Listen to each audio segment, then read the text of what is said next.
Welcome to Signals. This is an interview series where we get to know the composers that Dual Signal collaborates with. My name is Jon Yu, and I have here with me today Alfred Jimenez, Romanenko. Alfred, how are you doing? Great, thank you. I'm happy to be talking to especially you since we're colleagues since a long time ago. Yeah. So it's great. Yeah. Yeah. So we've known each other for many years. We first met at a festival in Barcelona, I think. Yeah. And then we also overlapped a bit when we in our doctoral studies at UC Berkeley. And when I was preparing for this interview, one of the things that I realized was that I never asked you how you got your start in music. So I'm curious to maybe start there to hear a little bit about your background. Um, Yeah, right. I mean, I have a background as a trombone player. I still play, but I mainly compose today. So I think kind of my way into music was in a way accidental. In some other ways it was inevitable. I think the first kind of contact, if we say with kind of the Western traditional classical music, because I think that's where most of my um, path and like musicianship has been circling around. I think that was I think it was 6 or 7 or something, and I got kind of a, you know, my mom being Eastern European from Ukraine, so they have kind of a not a glorified, but some kind of high value of culture. You know, like all of these old communist countries. You know, culture is the way to kind of show what their people are worth, or something like their achievements, as with sports and things like that. Um, so I think I got a, like, not a mixtape, but like a collection. You know, like a band of composers. It was like, you know, the old ones, you know, like Brahms, Beethoven, and like the greatest hits, you could say. Um, and I mean, I wasn't too happy about that Christmas gift, I think, at that time, because, you know, it was, yeah, I was interested in other stuff like that. But I think my conscience kind of caught up to me, and yeah, so I listened to it, and I think one of the first things I heard or listened to, I mean, I've heard classical music before, of course, but this was in different ways. So one of the first things was Brahms' Fourth Symphony, um, and I mm, thought it was great. Yeah, so I don't know like what exactly I felt, but I clearly remember me kind of putting this on and mm. thinking it was great. Yeah. So, and yeah. And you mentioned that your mom had maybe instilled that sort of seriousness and maybe also that perspective on music. Do you feel like that had a lasting impact on you, onto what you do today, or? I mean, yeah, I think so. I think that whether she wanted it or not, I think a lot of her values kind of reflected Yeah. on me. And you know, I think it's either you have parents who are like pushing you onto sports, or you have parents who, I mean, not push you, but kind of encourage you. I don't know if you could say encourage, you know, in like a social Soviet Yeah. society, but you know, you know what I mean. Yeah, kind of try to get you to do something with your life. So, Yeah. and I think since my mom played a bit of piano when she was young, music was kind of present Okay. in our lives. So I think, yeah, I think that's what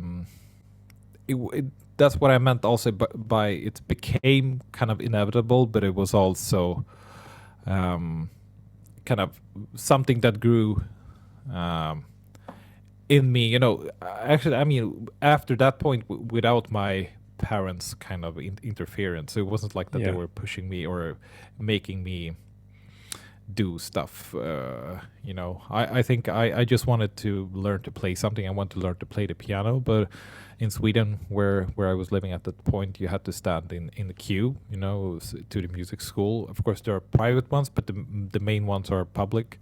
Right. So we waited, and then they asked me, like, do you want to play something, like, while you wait?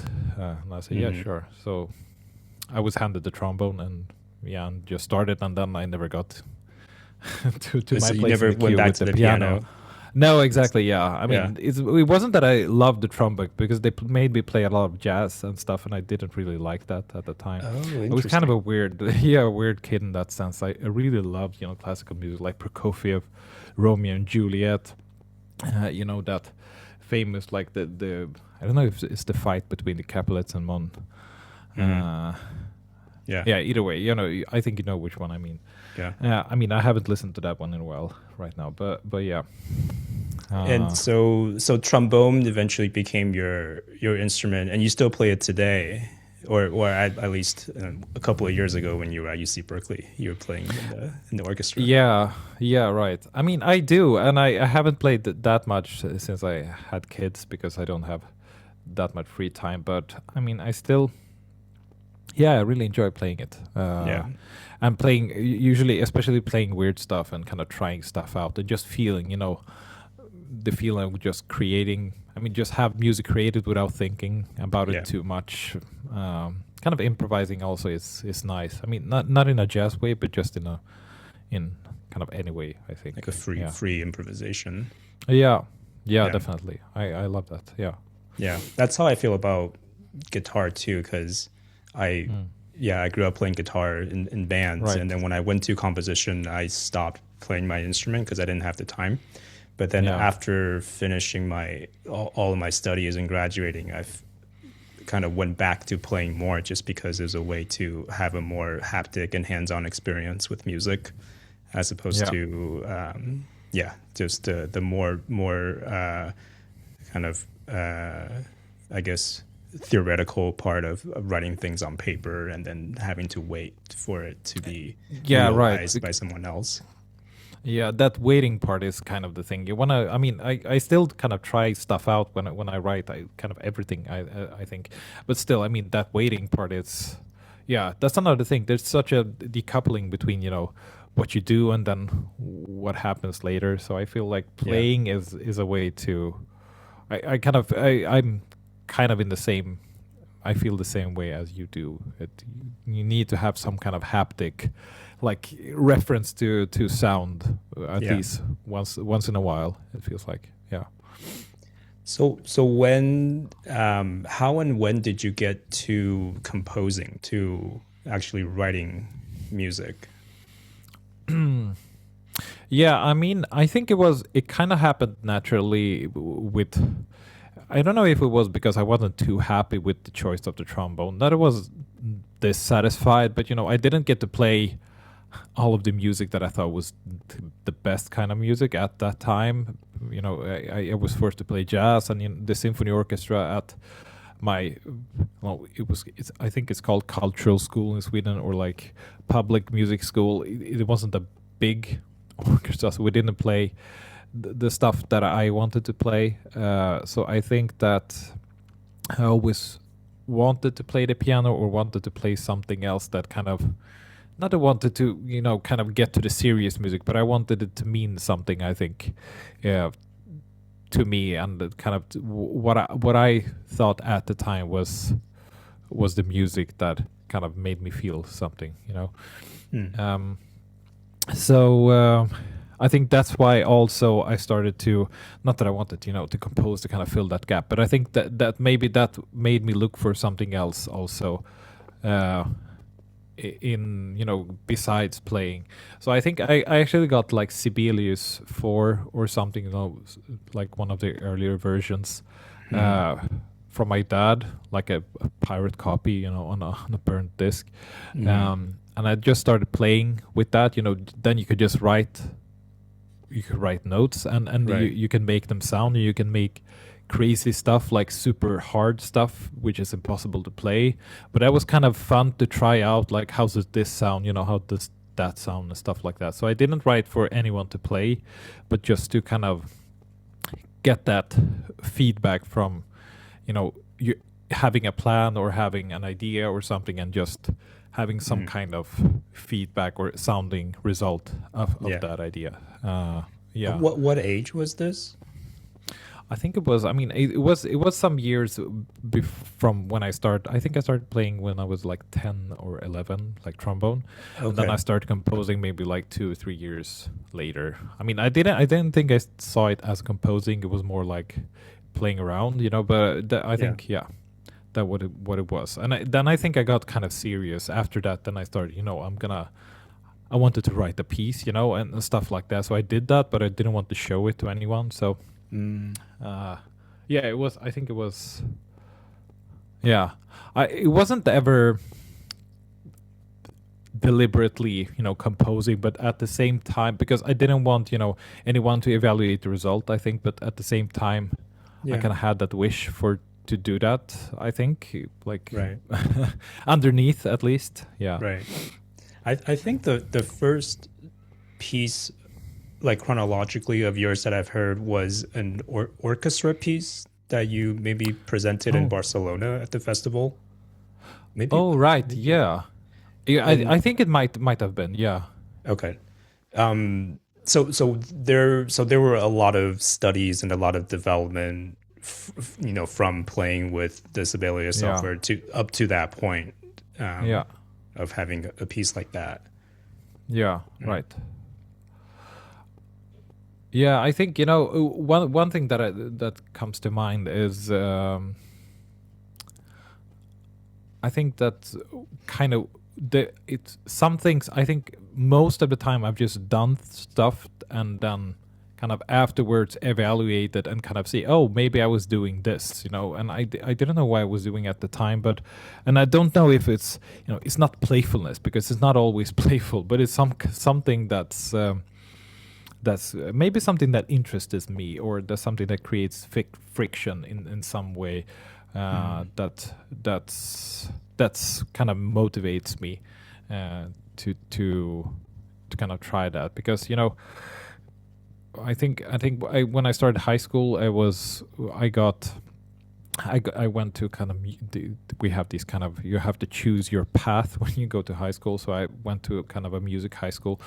And I think why I chose that one was because at the audition, they asked me, like, what do you want to be? And I was like, I want to play trombone, but maybe I want to compose as well. But then I said, I haven't decided yet, And they said, why can't you do both? And I was like, oh, that didn't ever cross my mind that you could do that. So I don't think it's been that, and I think that's the same thing today. I mean, I didn't plan to be in like artistic research. I'm not sure if I'm even there yet, but you just do things and then you realize maybe kind of what I've been doing is maybe artistic research, or is it something else, and then you just replan and adapt, or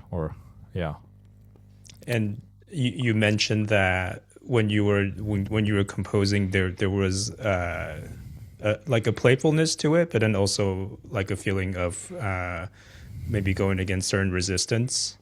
So when you started then in high school and beyond to study composition more formally, did you feel like formal studies of composition was supporting those intuitions, or were they kind of working against those intuitions? Yeah, that's a great question, actually, because that's something I've been thinking about a lot recently as well.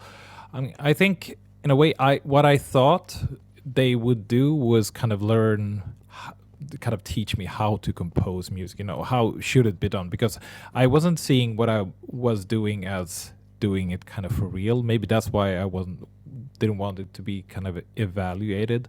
So I think what I thought it was doing was to teach me how to compose, but then I thought a lot of those things that they were teaching us as like 4-part harmony and stuff were not as fun as I thought they'd be.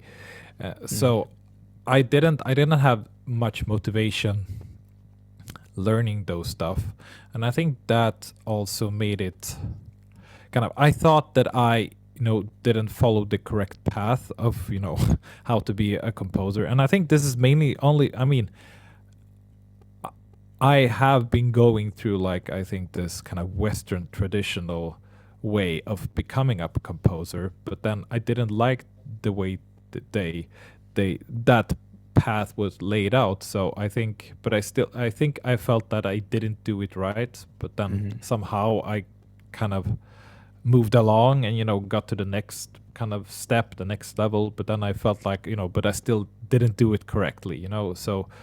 Because it felt like I think what academic studies or what studies kind of gave me that there was a picture about doing something like kind of the proper way, like you should do it, like how you should become a composer, how you should learn to compose, or how music should be, and then kind of getting away from that or realizing that it's just, I mean, in most of the parts, kind of bullshit, because that's kind of so traditional and so kind of restrictive on so many levels, I think. So I think that's it gave me a lot, but I think it also gave me not the correct view of what it could be, I think, to be a composer, or what is valued as a composer, maybe. And I think maybe that's when I met people who kind of resisted that or made me kind of realize that there were more to it, or that it wasn't just that path, I think those people were kind of interesting and kind of slightly opened the door to viewing music differently. But I mean, I think it took a long time. Yeah. Were these people that you met in Sweden, or after you started to travel? And because I know you lived in Vienna for a bit, and then you were also at Berkeley, which I know was probably a big culture shock too. And and then now you're back in Sweden. So like, at what point did you start to like encounter these characters? I think, I mean, I didn't encounter them as much in Sweden, I think, as I thought. And then I moved away and it was kind of a culture shock. But then now when I'm back in Sweden, I feel that there is a culture shock again, like my practice here isn't maybe the common or the most mainstream way on approaching music. If you look at like what's mainly performed in not only the concert houses, but like also on like experimental stages and stuff like that. So I think,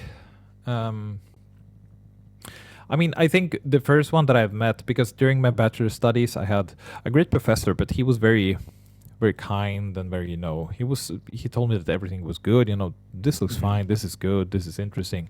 So that didn't, and in a way I felt underneath, I'm like, well, either he's lying or he's just too kind of, too polite, or he doesn't want to hurt my feelings, But so either I didn't take him seriously, or I just felt that he wasn't telling me the truth. So I think the first one that I met who were kind of leaning towards that direction was Luca Francesconi, in Malmö, and I feel, And that was still in your bachelor's or master's? No, that was my master's. Your master's, okay. Right. In a way, why I thought he was interesting, or not interesting, or maybe weird. I don't know. He was a different character to what I was used to, because he could speak about, have a seminar and speak half of the seminar about like the pornography or like whatever, or sometimes kind of topics that you didn't see how they would connect to music in any way, but then in some way it was interesting and it made sense. And even if I didn't get it all at that time, I think in like seeing it hindsight, I think he made an impact, or kind of the first one that kind of made me kind of see that there is other things besides stuff that I've been to in Sweden. I don't know if you've ever met someone, kind of, if you had that moment as well. I have to. It's interesting because I like hearing you talk about your experience. Of course, I maybe in the U.S. in college and then also in grad school, there's not as much of at least pedagogically, you don't feel the weight of history as heavily. So things are a little bit more free, and that could be good and bad. So I feel like and I think my music formations when I was younger was also a little bit different just because I didn't learn how to read music until I was in college, like when I was 20. So I sort of I sort of was very free in my exploration of music early on, and then once I started to learn notation and music literacy, I start to I think I was happy to kind of find things that I can learn and that are very that are kind of like ways to describe things that I was engaging with intuitively.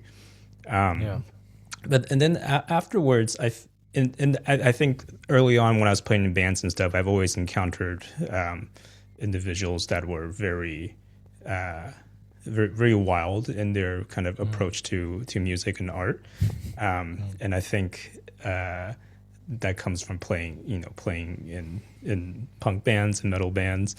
And when I started working in compositions, I think I pretty quickly encountered like composers who I really admired, and then when I started to travel more, I think was when I actually started to meet people who are not similar backgrounds as me, but maybe people who kind of have the same curiosity and the same artistic concerns as I did. I mean that's kind of interesting how you can have such different backgrounds and then somehow you kind of end up at asking the same questions, not particularly the same, but still, I mean, you're leaning towards the same problems, either it being very free or even being kind of, you feel that you're confined within some system or stuff, it feels like still, I mean, maybe they're like opposite in a kind of on a spectrum or something, I don't know, but I've always been kind of not jealous, but kind of a feeling like on people who actually don't have this background in classical music, that they kind of they sometimes they create stuff which they don't, at least in the beginning when I was encountering them, I felt like, oh, you don't know like how cool this is, or stuff like that, because they were just doing it, and they they didn't have the kind of this pathway of I going through I do Bach and Mozart and then stuff, you follow that path, you just do it, and then you might look back on history, but then you don't kind of care. And I felt like I was obliged to care in a way, and in a way I did, because emotionally I like that music still today. I mean, I still think Beethoven is such a rebel, and he is, and it's not like you can say he's such a rebel, and then years go by and you come back to it and you still find him a rebel, and it's not in a kind of surface way sense, it's just in it I almost can't find the words to describe it, but it's in a way that he puts out not only the sound or the music, but of that time, but he is actually questioning our kind of ways to approach music also today. So I mean, still I feel like there's a lot of great examples. And it's interesting, the idea of going back to someone like Beethoven too. I think as you as years pass and you have more and more context, it's really interesting to go back to people like that. And I had similar experience last semester when I was having to teach an analysis class, and we had to, I was teaching sonata form, and then you look at Beethoven, and then you realize that he was like a rebel, like you said. Yeah, definitely. I mean, there is one piece of him in the. I mean, besides the Grosse Fuge, which is still, such an amazing piece, but there is, there's just so much that you can look, and you can even look in like his early works and find so many signs of him kind of wanting to go past everything in that time, and definitely. I mean, but I also think that sometimes when I think of people being introduced to contemporary music or classical music, I feel like there should be a lesser of a gap, between the contemporary music to today's kind of audience than it is to Beethoven. But sometimes I'm kind of questioning that as well, because it feels like, I mean, we're still far away from the big audience, and I think Beethoven is still closer. Even if it's not music of today, so to say. Right. So maybe to jump back to your, and also you said some things in there about education that I kind of want to put a little bookmark on when we go back and talk about your research. But to jump back to your biography, so you studied with Luca in Malmö when you were doing your master's, and that was sounds like that was an important moment. And then after your master's, you moved to Vienna. Is that right? Yeah, I did an Erasmus exchange to Vienna. Yeah. So I was there for a year, and then I kind of moved back to Malmö and finished up my. We had this system where you did a master's and then you could do a diploma, but it's basically a second master. So I didn't know what to do, so I did the diploma afterwards. Okay. And that's when I went to Vienna. And there I was with Detlev Müller Siemens at that time at MDV. Mm-hmm. Which was great, but in the same sense, I didn't know what I was doing. It wasn't like I was just thinking, Vienna is kind of nice, it's a great city, and I was being Swedish. I feel like I was a bit separated from the European, kind of music. Still, I mean, even being in Europe, I'm not sure that Sweden is much more connected to it than the contemporary scene, at least, than the US is. Right. So I was there for a year, and then we moved back. We were there, I think, in total like 3 years. Okay. Yeah. And so outside of the Erasmus program, did you have other encounters during your time in Austria? Yeah, I think that's where I think just living there, and going to concerts with Klangforum and just being at Wien Modern and stuff, being in a city where people traveled to, and not being in a city where you had to travel to kind of see or experience new stuff, was something that I think had a big impact. And that was also when I started to, I mean, in a similar way, I think as you to kind of start travel and kind of visiting festivals and just keeping an eye out after new experiences, or maybe new kinds of music or new ways of approaching music. I think so. I mean, besides that, of course, I think one who's had a big impact, I think, not maybe only on you and me, but probably in different ways on many people, is Bologna, who at least for me was, I mean, I don't know, it's hard kind of to place what he said or did, which was right, kind of important, or what became important. But I still think that I think his way of approaching or talking about it was was eye-opening for me. Yeah. I mean, definitely with with Müller Siemens was also. I mean, he's in a kind of a separate tradition. He because that felt to me as I was part of tradition again. Because he studied with Messiaen and he studied with Ligeti, and had a really German in one sense. I mean, Ligeti was in Hamburg at that time, and also a kind of a French tradition, so a very European tradition, you could say. So I really felt that he would tell me, stories about Ligeti, and I just found it so fascinating, to just be in and could kind of being in touch with that in some sense, I think. Right. That I think that was inspiring for me, but it wasn't as inspiring as just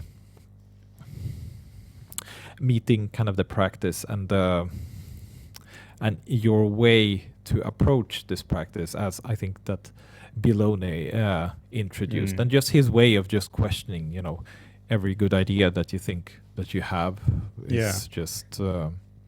Yeah. So as I was reading some of your writings about the piece for dual signal voice marks, and I had I didn't actually write out the question, but I was wondering if some of the conversations with Bilone and also his music has that also affected in your own research, like have an effect on your research.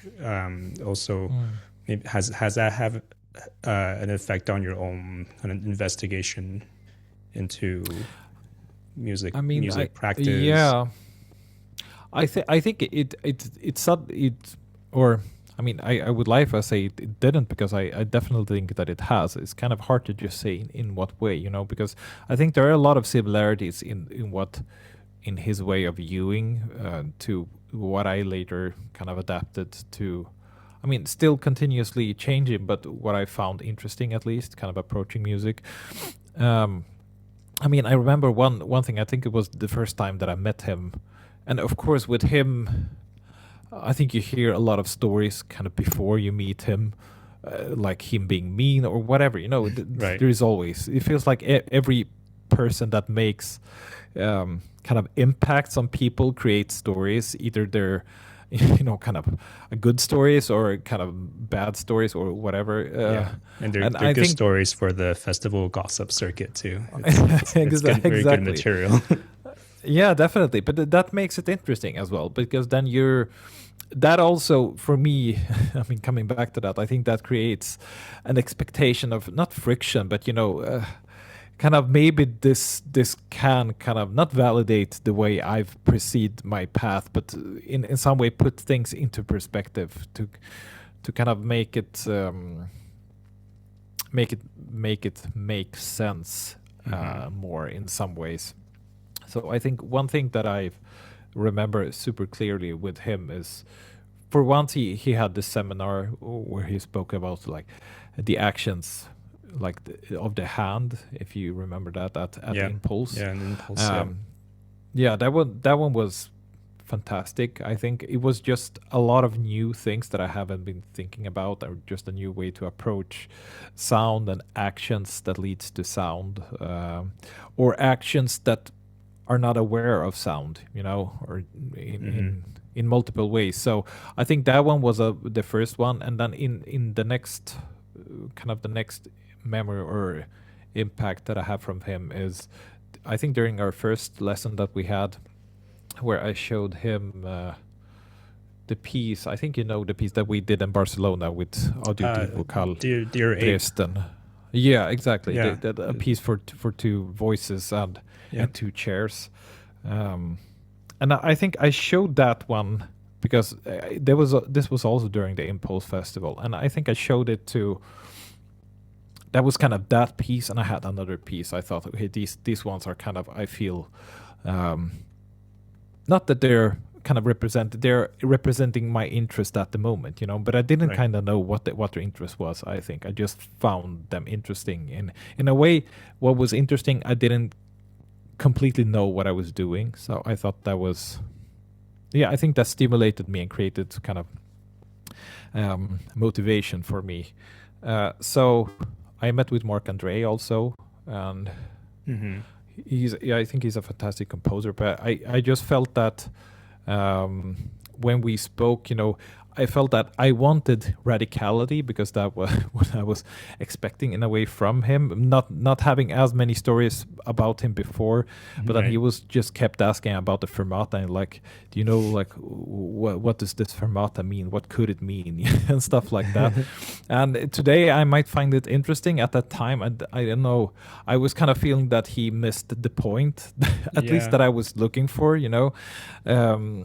So they were great, but and I think what Bologna did, he just asked me, like, and he just provoked me in different ways. So at first when we met, he's like, "Do I know you from before?" And I'm like, "No, we never met." He's like, "I feel like I recognize you," and I'm like, "Oh, well, maybe I don't know."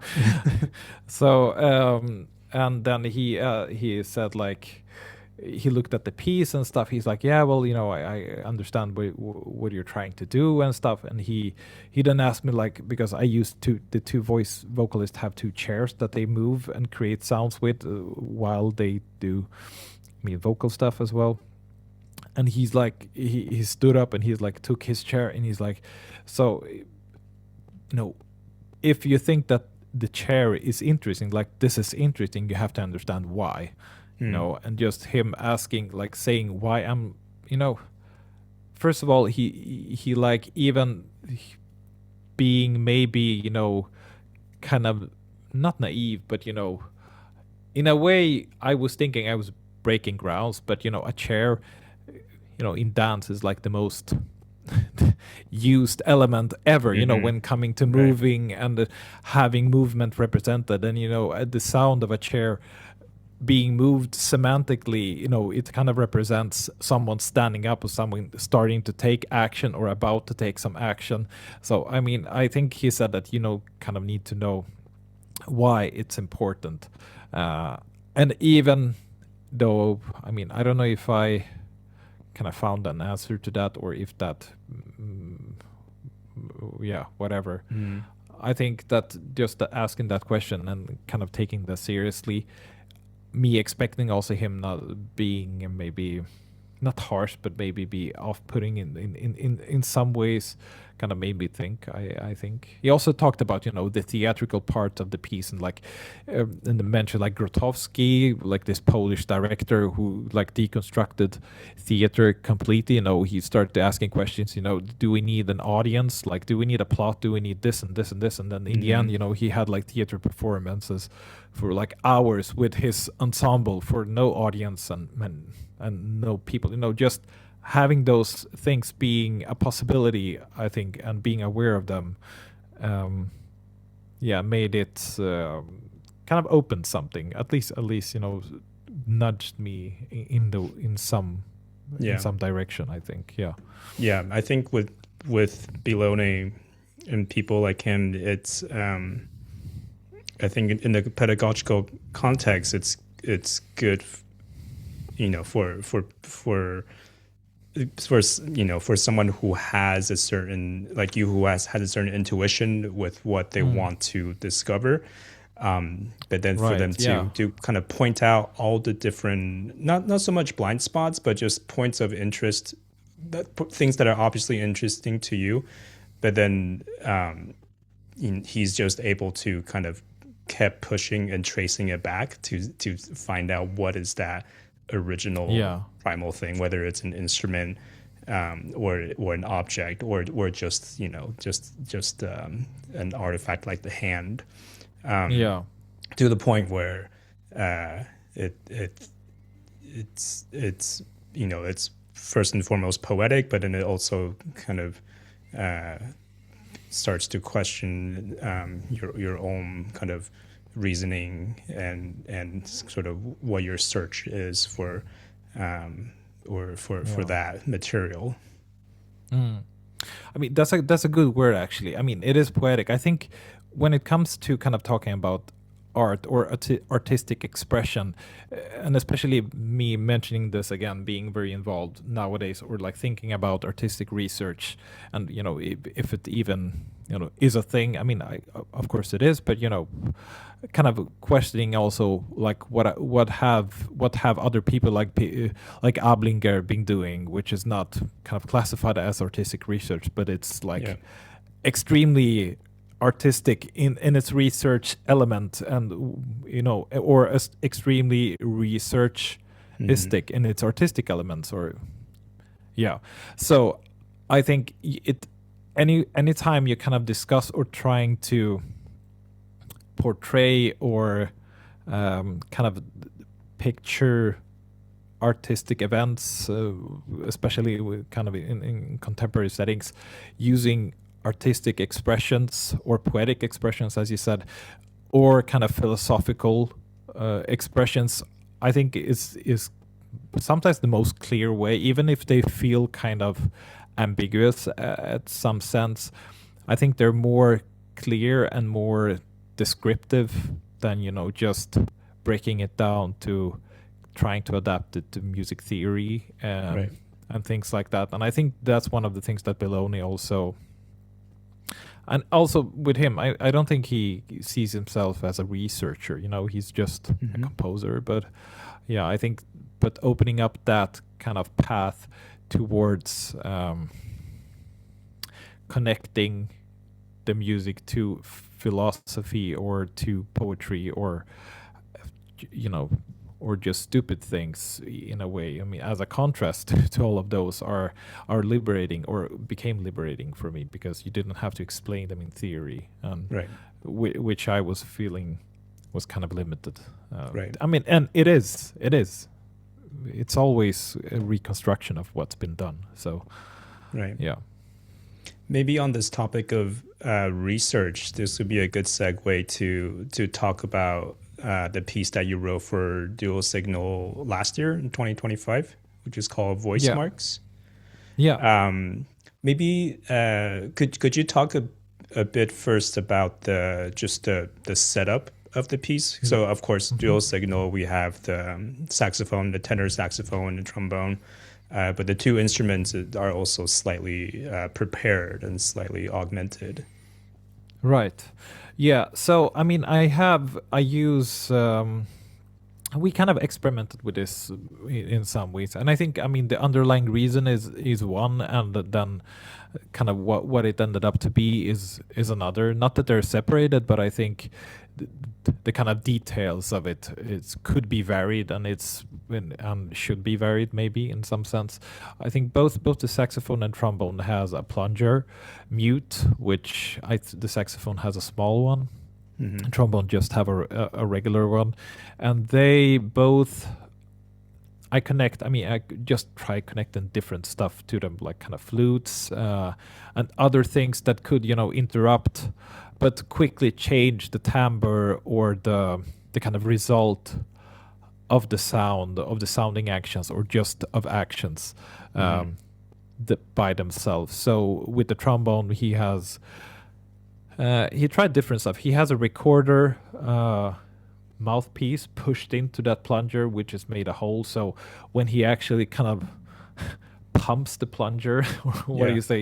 You have the recorder mouthpiece producing sound or a pitch. Right. So in a way, I like that directness, of an action that's not involved with him breathing or him trying, traditionally to create sound,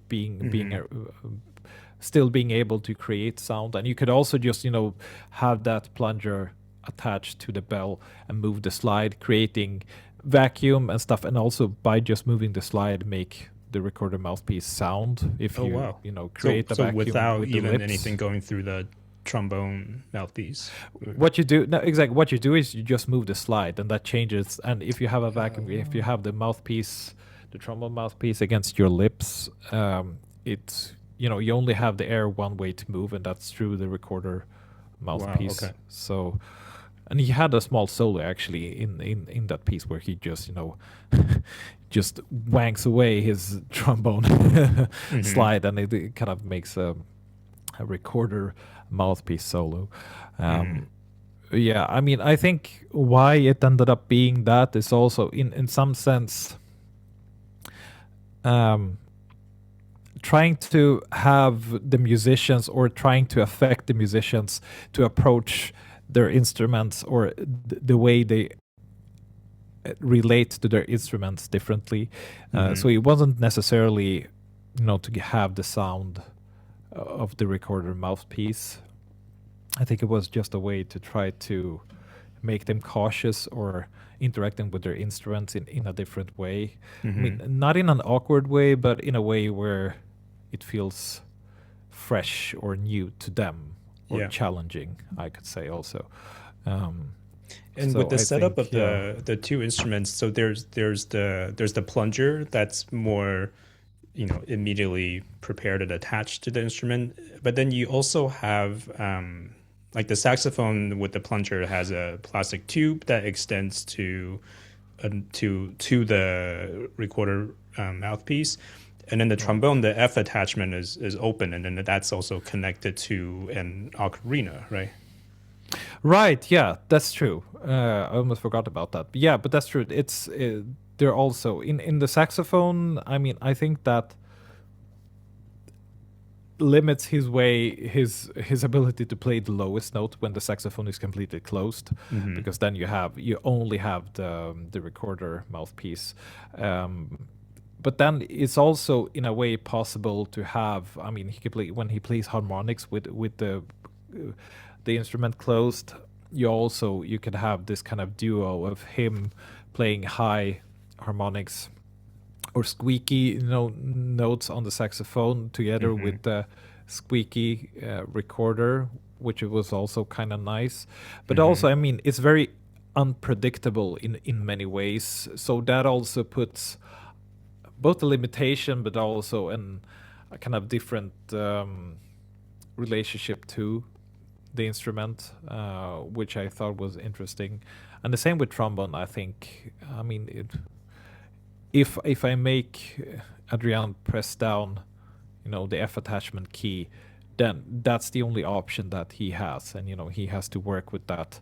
And I think having the two was both practical, mostly practical, I'd say, but it's also having a way of detaching the sound from the location. I mean, it wasn't very long tubes, but still having the sound coming from the floor instead of being closely attached to the body. Also, I think make you listen and approach what you're doing in a different way, right? Physically, that is. So for the two instruments, for the tenor saxophone, anytime he closes all the holes on the instrument, then the air can only go through the bell, but then the bell is attached to this tube that then has the sound pushed to a little bit of a distance on the floor to the mouthpiece. And then the trombone, anytime he presses the F trigger, then the sound goes through the tube also into the ocarina. Right, yeah. I mean, I had it initially kind of in the score mapped out as a kind of a quartet, so you have the trombone, the saxophone, and you have the ocarina and the mouthpiece of the kind of sitting like in a quartet setting, just to have them separated. In a way, I don't think they did that during the concert, or they didn't, and it wasn't kind of the main idea, but that was one idea that I dabbled with, I think, and I thought was interesting. Just to have that separation of action and sound in a way, or displacement, maybe it's a better word. Yeah. So now that we have the setup of the piece, could you talk a little bit about the concepts that you were working through the piece, and it seems like it's also connected to your current research too about your own practice. Yeah, I mean, I think there's, I'll say two aspects. Maybe I come up with a third one while we talk. But okay. The first one is the kind of approach to notation, or how notation is kind of conveyed to the performers, of not being instructions for sound, but provocations to actions which could lead to sound. Which I think also in a sense, I mean, to create kind of a new or a different relationship to the instruments, and also to kind of forcing them into a way of playing where nothing is automated in one sense, where you haven't the scales that you practiced, or so to say, but forcing them to displace, in a way, go against what they've learned. I mean, even with Adrián and Alejandro, I mean, they've learned stuff, but they'd also unlearned and played a lot of different music. So I think it's kind of hard to unlearn or make them play new things. But I think it doesn't come down to playing new stuff that you're unfamiliar with. It's come down to every action being a necessity on the stage, and every action being kind of fully extended to the extent that it needs to be, so it's completely free to express or to be on the stage, whatever it results to, a sound or just a gesture, or nothing, or that's something that couldn't become, or with the kind of a small kind of danger of sound, of being unclear. I think that's to kind of go against simulations and towards things that I know are real, which are the physical actions, and then if they are completely real, then the resulting sounds also become real, attached to those physical actions. I think. So yeah, I think that was one of the things, and the other one was, I mean, kind of connecting to this, but also talking about craftsmanship and kind of a proficiency at your what you're doing and in your playing. Not that I wanted to get rid of that, but I wanted to. This is why I keep on talking about the relationship to their instruments. I want the interpretation not to be rehearsed, but to be performed in a sense. So sorry, you said the interpretation not to be rehearsed? Or? Yeah, I mean, of course they need to rehearse, but the kind of real interpretation, the kind of artistic interpretation of what's happening, not to be rehearsed, but to be performed. So when they're playing, they're doing it not because of what they rehearsed, but because of what's happening at that moment, in one sense. And I mean, I have a lot of stuff that in the score where they need to react to one another, where one event, has to, or one should listen or wait for one event to be able to play the next event, or just stuff that are kind of dependent on actual actions, physical actions, more than on cues. So to say. Yeah, I think, I mean, I didn't come up with the third one. I think there might be, but yeah. Okay, maybe we can come up with the third one together. Yeah. It feels nice to have three. Yeah. So going back to the first one, where you're talking about the aspects of the notation, and also of having something that maybe recontextualizes the performers' trainings. So the score, in your writing of the score, do the different notations are they written in a way where you have a very specific gesture and sound in mind, that you're prescribing the gestures where they're able to generate the intended sound? Right. I guess I'm asking because just the way that you were describing the relationship to the instrument, I was thinking about maybe this is a more like 10 years ago in the sort of the notation in contemporary music where people have kind of decoupled parameters in instrumental writing, where you might have one line that's attached to the breath of the instrument, and then one line or one parameter attached to the hands, to the fingerings, in a way where these parameters are decoupled, and then the intended result is that friction with these two things working against each other. But from my understanding of your music and the score, things are perhaps a little bit more choreographed on the instrument to instrument level, where they're now the breath and the gestures are not really working against each other, but they're kind of supposed to be working together, and there's the result of them working together is the intended goal. Yeah, I mean, I think what's interesting to me is to kind of reach a result, because I mean, of course, I have some kind of sound in mind. It's not that I'm only looking for the actions. I think my way of reaching that sound is just a bit different than what I used to do. So I think that what I do is I just try to limit the outcome that they could produce in that situation to what I kind of wish for, and then I kind of hope or kind of try to get them towards that way, either with kind of trying to instruct them to play something faster, or softer or stronger, or kind of adjust details in that if it doesn't work as I was thinking. Mm-hmm. So I think that's maybe more of what I'm trying to do, not to limit them, but kind of try to have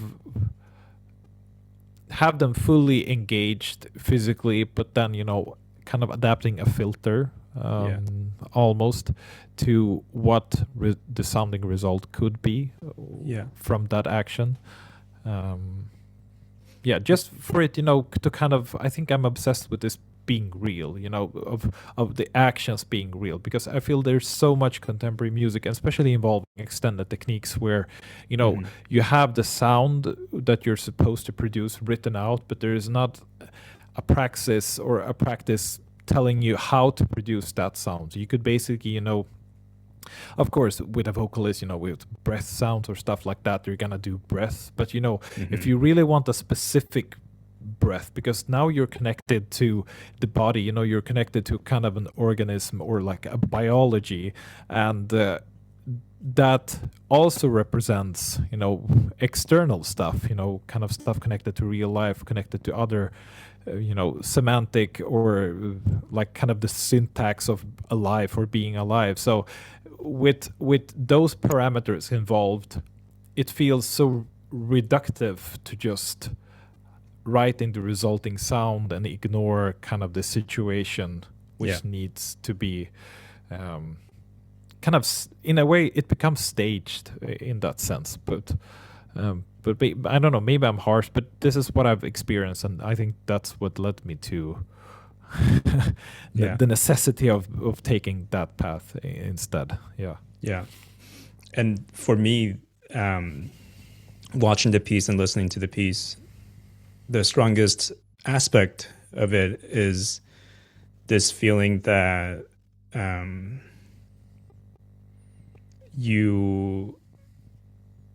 because you have you are able to observe visually and also sonically the kind of physical exertion that the performers in the piece goes through, but the sonic image feels like it's always on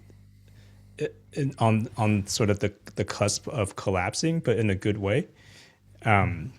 I think by the end of the piece, at least for me as a listener and a viewer, I have an understanding of the language that is supposed to emerge, and I think it's quite rare for me to have an experience where even when they're really exerting but then the things don't quite cohere in that particular moment, it still feels like it's what was intended, if that makes sense. Like even if the sound doesn't quite sound, I by the end of the piece I understand the language and the discourse between what they're doing and what is supposed to be sounding has cohered enough in my memory that it creates this third thing that we were trying to get at. Yeah, so I think that's that was my experience of the piece, and I feel like it's quite rare to have that where it's the notation is detailed enough where they know exactly the action that they're supposed to do, but then it's also has enough room and ambiguity for them to have a sense of kind of searching, like in the moment of performance. Yeah, I mean that. Yeah, that makes me happy. I mean that's what I'm trying to get at, but it's sometimes it's also kind of so many other parameters which you can't control. I mean, in a way, I mean, I think we've been talking about this outside of this interview, like kind of approaching the score or what's happening with like kind of a total control or the kind of total lack of control, but in the sense that also creates a control, right? In the sense of Cage and Feldman, where Cage didn't control anything, but with that Feldman said that it always sounds like Cage, right? And I love that because that's kind of that's also connected to kind of biology in some sense, to us. Even if the point is, to kind of create a distance between oneself and and the art, there's still something preventing us from doing so in a sense. Yeah, I think that. Yeah, no, I mean, I'm happy you received that in some sense, because I think a lot of the time the hall or the distance you are to the performers. I mean, I think that's something that I've been thinking about a lot lately. The distance to the music or to the performers, and how kind of that creates or kind of forms your experience of what's happening, and then what distance should you write for? Should you write for the distance of like a couple of meters, or should you write for an amphitheater, or just? I think I mentioned this. I think the one who actually kind of coined the idea was. I'm sorry for this interview. I always forget his name, or I'm kind of worthless at names. We have only met once. The one, I think his name is Raven, right? He's Raven an American composer. Yeah. Is it? Yeah. Yeah. I mean, he has these pieces that he's done, like installations, sound installations and stuff. Yeah, and they're supposed to be in specific places. Right. Yeah. And he has the one where I think he did at the border. No, was it at the border to Mexico, or was it just at the border to some reservoir? I can't. I'm sorry, but I can't really remember. It was a couple of years ago. One thing that struck me was that I asked him, like, did you consider, the distance to where you're supposed to view this, or is there like, where does this kind of artistic action or this poetic action stop to kind of has it effect of being what it is, where, and in that, from the different perspective there is, like from the performer's perspective, like how far am I kind of speaking, like how far distance wise am I reaching for, or do I care about that? And also me as a composer, do I write for myself in my room and what I can hear, or do I write for the theater or the place that I imagine and stuff? I think all of those kind of questions make you take different decisions in what you do, or what you think you can do in a piece. So I think I got different experiences I've listened to this only once live, the first time they played it in Basel, but then I've heard it, the two recordings, the Zurich one and the Basel one again, and I think all of those three were different experiences and different ways. So yeah, I think that's something that's still to be explored. Yeah, and after this first run of the performances, did you have a preference for the distance for the audience, or also for the acoustic of the hall, whether there's a stage, or whether it almost feels like there's a question of whether there should be a fourth wall between the performance and the audience? Yeah, and I mean, in a sense, so should you dismiss an idea? Even, I mean, of course, you wouldn't dismiss an idea if you only have kind of the intention of it being an action being performed. You wouldn't care if that action was, I think, if you weren't thinking visibly, if you were just, thinking about that action as a value of itself, if it were being viewed out of, 100 meters or like a 5 meter distance, or if it be pursued, because in some sense that actions is the musicians alone. But then when it comes to sound, it feels like audibility becomes an aspect of the things produced, and an aspect where you take choices, or you have an idea at least. But I mean, again, going back to just a quick thing, going back to Ablinger, and I think he was viewing this as, silence, or not as, something not heard, but he was talking about this from audibility or inaudibility. So silence would be the same as something really loud or very dense where you couldn't hear the details, because in a sense you have inaudibility on both ends of the spectrum, right? So in a way he would, as I have understood it, consider them to be kind of the same in some sense. And in that sense, I also think with distances,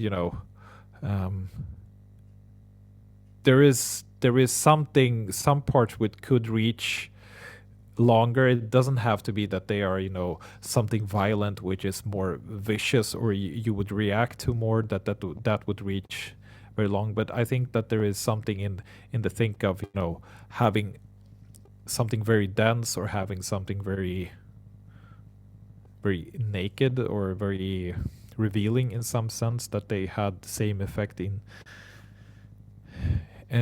some way, despite any distance or any hall or something. But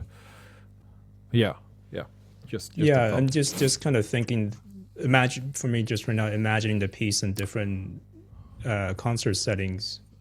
For if they were on the stage in the big hall, moments of silence would feel very different than if it's in a small room where they're right next to you. And right. So this might be a kind of different direction, but it also made me think about, I saw this a video of a piece of yours called "Find a Quiet Place and Gulp Thick Air," where it's for ensemble and for a solo percussionist in the center of the room. And I think for that piece, you actually you have a similar preparation where some instruments are extended with tubes, and then I think the sound sources then extends into where the audience is sitting. Yeah, right. Yeah, that's true. Yeah, and they I mean, in some way a different way, because they're not attached to the instrument, but they're kind of freely to choose. I mean, I've written into the score when they're supposed to play through them or not. So it's not limiting in the same way. It's more kind of staged, one could say, or a simulation. I see. Right, but I mean, still, I mean, the idea of stuff being close or further away from you is, I think that's one of the maybe points where I start to think about that, or trying that out. At least. Because it made me think, a bit in connection to the piece for dual signal, the way that the recorder mouthpiece and the ocarina are extended from the two performers. And I think what struck me about that, but preparation for this piece, for the signal piece, is that the actual instrument proper, on the tenor sax and the trombone, the actions are often quite exertive and exhaustive. But then it's interesting that when they are extended to the sounds of the ocarina and the mouthpiece, it's not that it's less intense, but it's those instruments, those objects only sound so loud. So there's an interesting sort of result there where a very violent gesture might result in something that is always kind of the same. Yeah. So I'm curious if is that related to your thinking about distance? Because I feel like adding those two objects to the duo, making a quartet, it almost feels like there's a layer of removal from the immediacy of like the violence of the instrumental performance, to something that it's almost estranged, where you take that same energy, but then it's the sound of an ocarina and a recorder mouthpiece. I'm sorry about that, but that's true. Yeah, I mean, I really like the sound, but I'm just curious. I'm curious about this this like big difference in energy. Yeah. I mean, I meant I was sorry about that. I was struck by myself. That I always, why does violent stuff always end up in just a recorder mouthpiece and like the sound of an ocarina, which feels weird. But in a way, I mean, yeah, I'm not sure that it mattered that it was exactly those two instruments, but in a way what matters is, I think, a little bit what you're talking about, is that actually, for one, having kind of that displacement of sound, but mostly kind of preventing them from achieving that result, of that energy, even putting in the effort, and kind of reshaping the instrument, or the possibility that the instruments have for expression. I think not that it kind of reshapes their complete kind of relationship to the instrument, but it reshapes their ability to perceive what is possible for them to achieve, and I think that also don't only affect the actions which are, let's say, filtered or muted in some sense, just in lack of a better word, through the preparations, but it's I think it affects the other, I mean, the non-extended actions as well. I mean, not the non-extended or non-filtered actions as well, in that sense of where there is a lack of control, of a lack of complete control, one could say, of the end result, which questions, I think, or hopefully for the musicians, it creates a kind of uncertainty, which is not devastating, but kind of encouraging, or questioning, or opening of possibilities, or stimulating in some way. I mean, it's kind of, it's not hard to put in words, but it's also something which is very hard to describe, but very clear when you're in that situations, what works or what is lacking or what's not lacking. So it's kind of easy to say, kind of feel that, this doesn't work or this works. And usually it comes down to the actions behind the sound, and not the kind of focus on the sound itself. So I think it's in that sense, it feels a lot of the times that you're more a director or a choreographer than a composer. I mean, since, or let's say the instructions that you give the musicians are more aligned with choreography or direction. So it in a sense you could sometimes talk about the sound, or I do, but I feel like it's most effective when I talk about the action or the intention for an action. Yeah. And I think that could be applied to other music as well, not intended to be in that sense. I think we're too kind of fixated on a lot of the times on the manifestation of sound itself, and we don't care about the intention before or the kind of result afterwards, in some sense. Just in general, yeah. Are there still moments in rehearsal where that the sound that came out is just not what you want or not what you like, even though all the actions were done correctly, but then maybe just the multiphonic or the way that the voice interacted with the pitch is just not right? Are there still those kind of moments?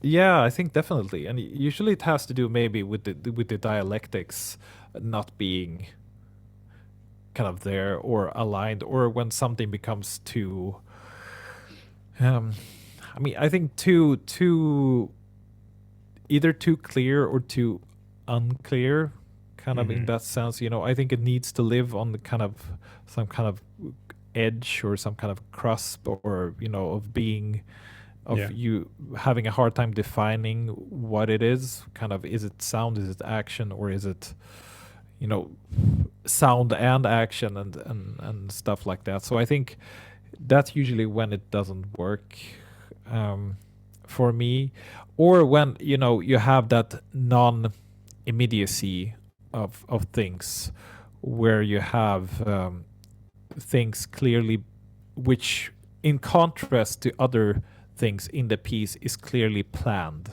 and clearly structured and rehearsed beforehand, where you feel that this is the way this is rehearsed, and it's been it's something repeated, connecting back to craftsmanship, where you replay something that works well, with that certainty or with that attitude. I think it's more of a change of attitude than the actual actions themselves, maybe. Yeah, I'm not sure there, but I think there is something connected to that which I sometimes feel doesn't work. But then it has to be the right musician as well. I don't think that any musician could, not that they couldn't play it. I mean, it sounds so pretentious. It's not that it's just that you need to kind of accept certain parameters not being there, or do you have to accept a state where you're not in control, or where where you just trust the process, or trust kind of what you're doing being interesting, or at least, and usually it's when it's interesting for the musicians themselves, the result is satisfying, but, and that's why I think it becomes even more clear than writing specific, the kind of Boulez style of writing, the score being a blueprint of a kind of a masterpiece, which is complete in all senses. So I think that when you're not writing the sound, but you only focus on the actions, it becomes kind of clear, or more clear, when somebody is thinking about not taking the actions as highly, what do you say, they don't value the actions as much as they value the sound. So then it becomes kind of clear, and I think that's usually where we might get stuck with musicians, where I just think there is not a lack of understanding, just different approaches to what we're doing. Right. Yeah. So I'm also curious to hear you talk a bit about the idea of language as it relates to this piece. Um, just because in the program notes there's a note where you talk about the piece being the exploration of a kind of a pre-linguistic and pre-symbolic drive to sound. And for me, as I listen to the piece with that in mind, there's a really interesting and I think also formally important moment about almost halfway to the piece. And in the video performance, it's around 5 minutes and 39 seconds, where it's I think one of the only moments where they're playing more of an ordinario pitch playing technique, and then there's this kind of alternating tremolo between the two played pitches on the trombone and the saxophone. And I was curious to ask you about this one because it almost feels like a kind of a language emerging from that moment. And also just the place that it's placed in the form of the piece, it almost feels like there's something changes after that happened. It kind of reorients the piece a little bit, especially the way that they tremolo together, and then at the end of the gesture they kind of lock, they sync up together, and then crescendo to a forte, and then stop, and then it goes back to the more noise based and kind of air based materials. So yeah, so maybe two questions there. Maybe one just more generally about the idea of pre-linguistic musical language as it relates to this piece, and also let's go to my curiosity in this particular moment, and if there's a connection or if it's separate. Yeah, I mean, I think I'd maybe start with the second question and then go back, because I think that point it's a good example, because maybe that's one of the points in the piece where I'm least sure of, maybe just because of the fact exactly what you're talking about, that things change after that one, and I'm kind of still questioning if that's the correct way, to kind of induce that change. But then, I mean, I think my concerns are mostly like how, not my intention maybe, but how it's perceived. I think because being that it's the most ordinario, the most traditional way of playing throughout the piece, I think it kind of, for once, if I'm kind of looking at it from a general audience perspective, or I don't know how better to say it, it feels like it reaches back or trying to some kind of normality, or that it puts the other actions and other material into a different perspective. But then that's also something where you put that material in the line of tradition. I mean, you do that with the noise-based material as well, or you could do that in an easy way. But I think it's less clear, in the sense of it's always, at least what I'm trying to get at, is always being not ambiguous, but I have a certain. I mean, we're talking about this for some time now, but I have certain interests, and I think that conflict in those interests and the result, or the sounding result, or the intention and the conflict in the intention, the provocation and the result is there, but at that point you don't have that in a sense. I mean, I write something and they play it and it sounds exactly as written, and that's, I think, what makes me cautious or kind of questioning, but at the same time it also makes me interested in what it does, and I feel it was too interesting not to try it out. I mean, having the kind of risk of failing. I think that's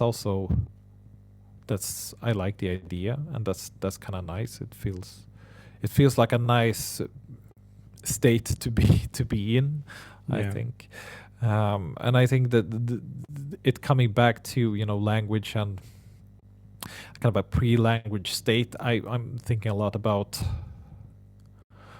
kind of separating language from communication, and like communication from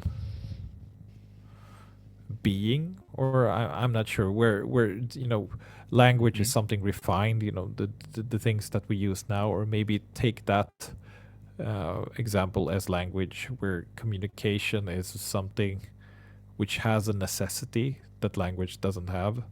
Language is a kind of a refined result of that necessity, which has layers, of a context, a subcontext, or also a point or irony or whatever else, where I feel like communication is not based on language, or is more a refinement of kind of something primal, which only becomes communication, when there is an intention of trying to say something. It doesn't have to be, a dialogue where you say something is directed towards somebody else, but when there is a kind of with communication, you have self-awareness, where that you're aware of you expressing something, and just that fact makes you react to that.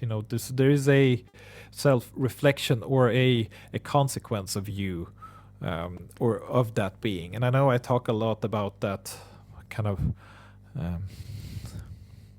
the being on the stage, or how a being becomes, or like ontological context of being on the stage, where it's formed on the stage, and it's something which I believe should be emergent, in the sense that it should emerge, and it should and in that sense connecting back to things that are planned, which in that sense you have the plan, you have the parameters of the plan, and then you have the result, and you could explain the result by the parameters that preceded that that result. So to say, the plan, where you have something emergent, is where you have the parameters, and you couldn't kind of explain what's happening by looking back at the parameters.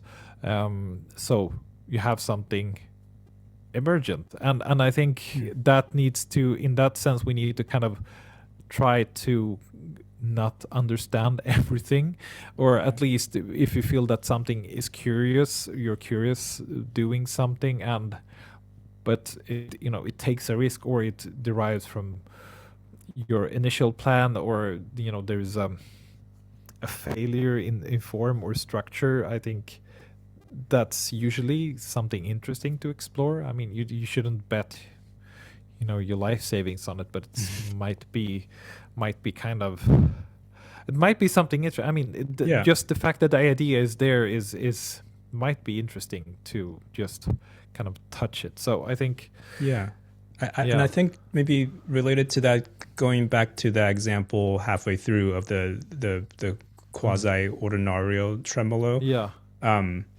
And I think when I mentioned that it seems to change, the piece seems to change after that point, I wasn't to imply that the materials, the core materials of the piece somewhat becomes devalued or anything, but that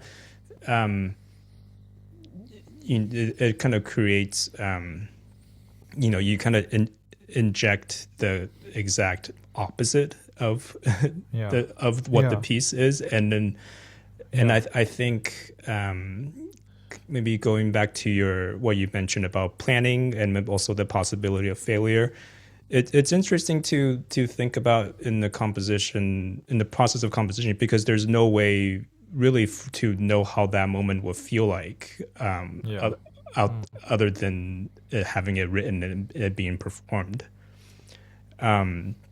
So I think, yeah, and I think it's a technique that almost reminds me of what Spallinger talks about, where you create a system and then you inject something that's completely antithesis of the system that you created, just so that you always have something that is going to be the contrary to what you're proposing. It's like it's also like coming back to Feldman again, like optic lights, where he has these carpets which are inherently has a flaw, in them, Right. Also.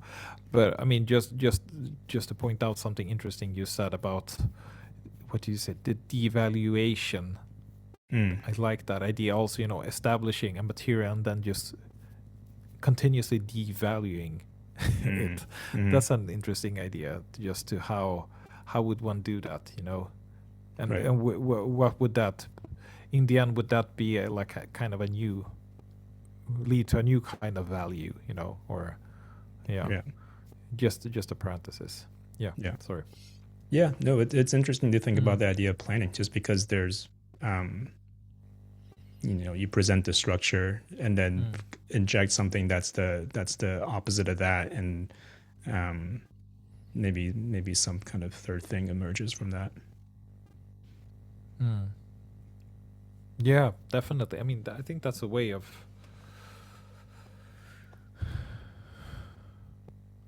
in a way, that's a way for yourself to have something to react to, right? To have something to feel like it's kind of an internal provocation or internal motivation to what you do, or it could be. I mean, you could always remove it later on if you're not happy. But I don't feel like this. I mean, I feel it's still kind of fresh. So it's kind of hard to completely, accurately define it. I think it's, but it might be an interesting process, or at least an interesting thing to go through. But I really love the devaluation idea of just presenting something and then to start devaluing it. I think that's great. Yeah. Good. So maybe I kind of have one final question, maybe as we wrap up the interview. And it's going again to this idea of language. In the beginning, when you were talking about your biography, you were talking a little bit about sort of institutional language and also cultural language of music and composition. And I think there was a feeling of that, at the core, you had some sort of artistic and creative impulse that's a little bit wasn't quite lighting up with the kind of musical trainings that you were going through, and I'm hoping to combine this question with another question that maybe is related, is your interest in theater, because I understand that you have an interest in theater, and we talked a bit about the works of Peter Handke. And the play Gaspar. So I know you sent me the text, but I haven't read it yet. But I was reading about it sort of in preparation of our interview, and I was struck by some similarities between the narrative in the play with some of the things that you've talked about. In your own biography, and then also in your in this piece of kind of the idea of a pre-linguistic stage, and kind of this resistance with having meaning or language or some other cultural artifacts kind of constructed over that initial stage, and almost this feeling of it almost becomes inauthentic when something becomes calcified in that way. So I'm curious. Is do you feel like there's some sort of connection between these different things, with the the play by Peter Handke and with this piece, and also with your own experiences of learning about music and going through school and your own development? Yeah, I mean, yeah, it's an interesting question. I think that I'm not sure why Handke and Kaspar has had an impact on me. Besides, it being a great play, but it's Yeah. I think the way just where the language stopped being, language a tool of communication, but instead, you have language actually being kind of a direct link or a consequence of being of Caspar, who is learning, to talk, learning the meaning, learning of his existence through talking, through language, in a sense, while not knowing language, but through the language he kind of learns and to realizes that in a way he exists, but it's also about the world around him. Yeah. I think that starting point, or that journey, or kind of that narrative that he goes through, and the way it's written, didn't feel planned in that sense of how the language is used. Just because it's used so inconsequentially, it's used as an object and not as something which actually represents feelings. But in that, because it's used as an object, the feelings or what's behind constructing that object becomes even more clear. I mean, there is another nice example of this, not being theater but literature, with William Faulkner, and his novel. What was it called? I always forget the titles. I hate this. The Sound and the Fury, I think it's called, where you have where they talk about, they take something as banal as a name, or, I mean, not as banal, but still, names, and the different way a name can be represented. A simple idea as a name can be represented in different ways. So there is this character which you don't really meet her, but she's described all the time. This is the sister of these other characters in the novel called Caddy.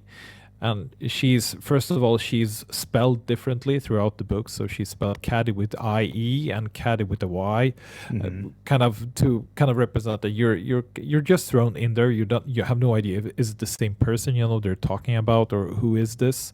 Yeah.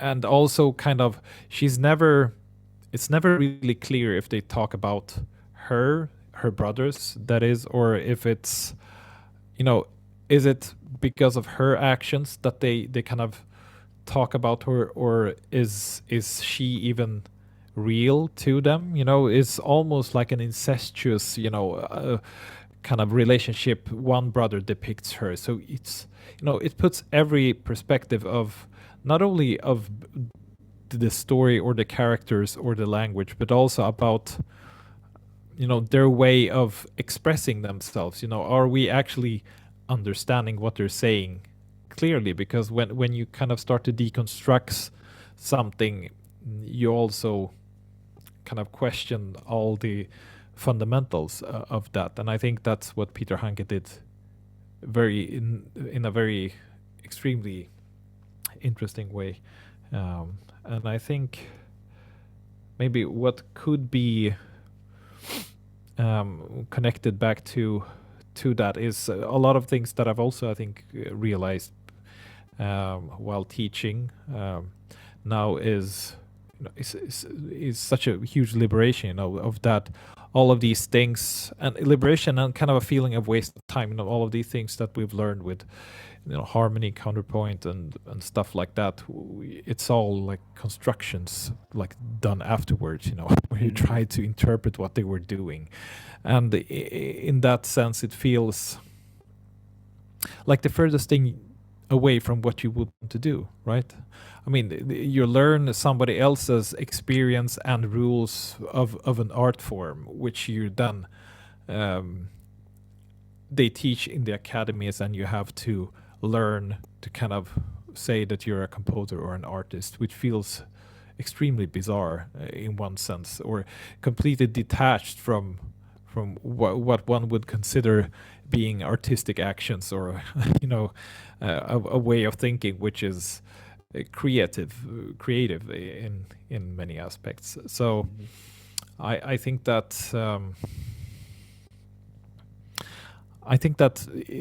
sure, we kind of maybe needs in some sense a structure for these things, but maybe to have something to react to, I don't know, or there is,